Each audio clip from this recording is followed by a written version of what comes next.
Welcome to The Explainer. So glad you're here. Today, we're tackling something that affects literally every single one of us, the spaces we share. Now, when you hear the phrase healthy community, your brain probably jumps straight to, neat rows of houses, clean sidewalks, zero litter. But as we're going to see from our source text today, a truly healthy community is way deeper and honestly way more fascinating than just picking up trash. It's really this intricate web of our physical environments, how we handle crises, and ultimately, how we cooperate with each other. Take a second and really think about this question. If you look out your own window right now at your neighborhood, are you evaluating it just by how it looks, or are you measuring it against the hidden criteria of true community health? Because as it turns out, health isn't just the absence of disease, it's about the presence of shared action. So here's our roadmap for today. First, we're defining healthy communities, then contrasting community environments. Third, collective responsibility and action. Fourth, navigating pandemics and stigma. And finally, building values through camping. All right, kicking things off with Section 1, Defining Healthy Communities. Our source material looks at this through the lens of total interdependence. The reality is, we just can't live in isolation. Think about it. Your personal health relies completely on shared amenities. We're talking clean water, sanitation, garbage disposal. If the local water supply is polluted, your individual wealth or status, that's not going to protect you from waterborne diseases like cholera or jaundice. A healthy community really only exists when its members are continuously working together to maintain those resources and, of course, avoid wasting them. Moving right along to Section 2, Contrasting Community Environments. Now check out the stark contrast here. On the left, we've got Malinong Village in Meghalaya. This place was actually declared Asia's cleanest village by Discover India magazine back in 2003. Look at that lush greenery, the spotless paths. And the thing is, this isn't just a government initiative. It's totally ingrained in the people from childhood. They use bamboo dustbins, sweep the roads voluntarily, turn their waste into manure, the whole shebang. But then on the right, we see an overcrowded urban slum. Stagnant water sitting there acting as a breeding ground for mosquitoes, garbage just scattered everywhere. These foundational environments completely dictate the risk of airborne and waterborne diseases for the people living there. And then we have something like this, a modern urban township. Builders love to use catchy slogans, right? Promising an escape from the noise, the pollution, the congestion. They offer gated safety, gyms, manicured lawns. But our text makes a really crucial point here. High income alone is absolutely not the only criterion for healthy living. True community health isn't about just buying your way into a pristine little bubble. It requires equitable access to basic amenities for everyone and a real spirit of shared, cooperative action. Which brings us to Section 3, Collective Responsibility and Action.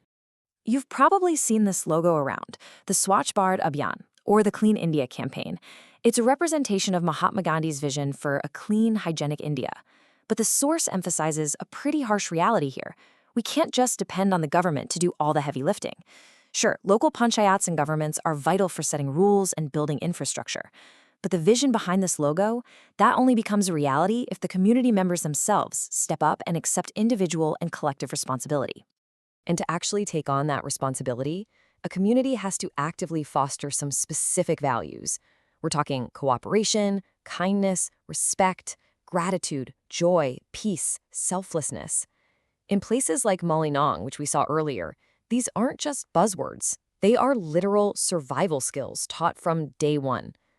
Good interpersonal relationships are just as critical as the physical environment when we're talking about keeping a community genuinely healthy.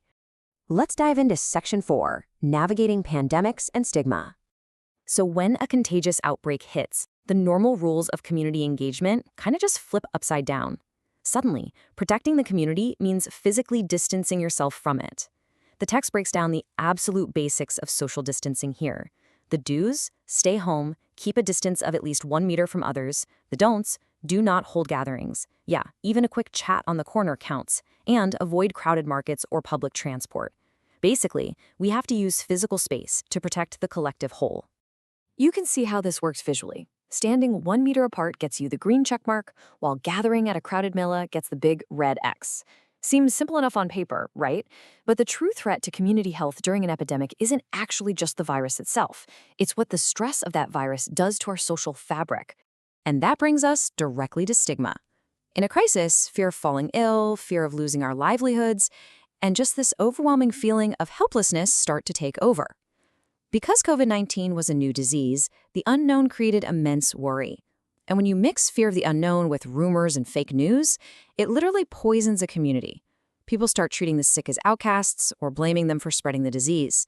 The community stops being a support system and instead becomes a source of exclusion.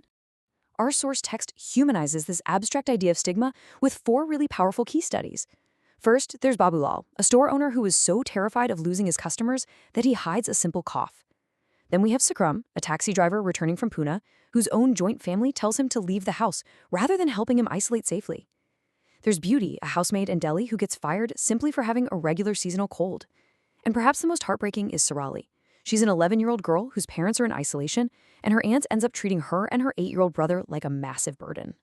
I mean, ask yourself, what would you feel like if you were Babulal or Beauty?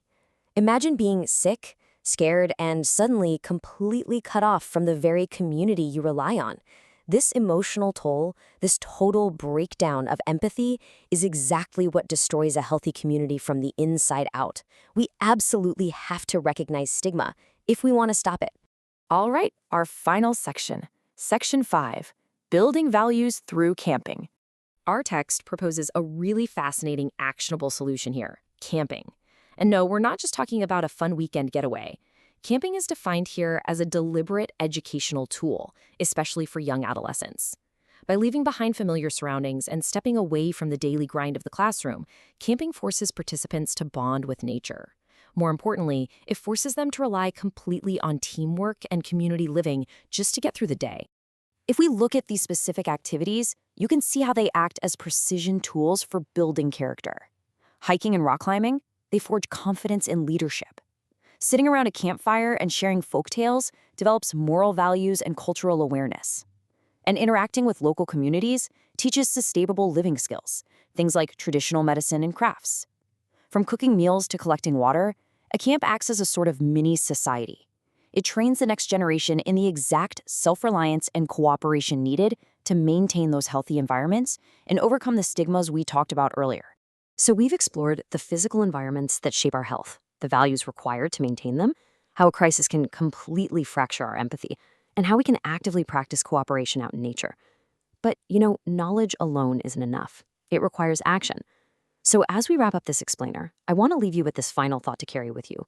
We know the textbook rules of a healthy community now, but what steps will you take in your own neighborhood to start building one today?